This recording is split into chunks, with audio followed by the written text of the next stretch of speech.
స్వయంకృతంతో జరిగింది గతం, స్వయం కృషితో ఎదగాలి మనం.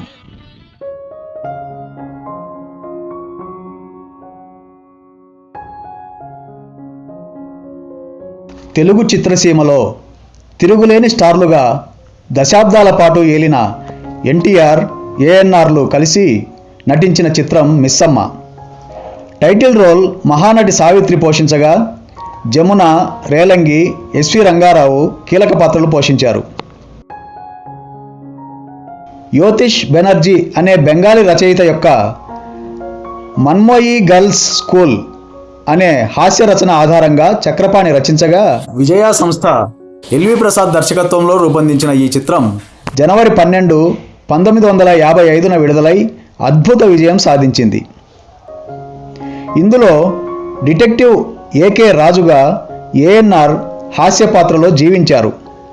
పింగళి నాగేంద్రరావు రచించిన మాటలు, పాటలు తెలుగు సినిమా చరిత్రలో గొప్పగా నిలిచిపోయాయి.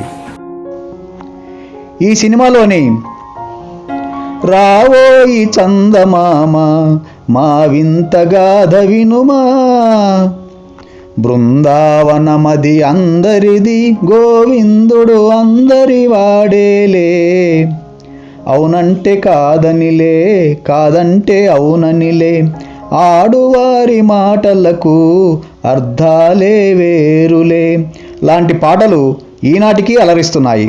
కరుణించు మేరీ మాత అనే పాట హార్ట్ టచింగ్గా ఉంటుంది.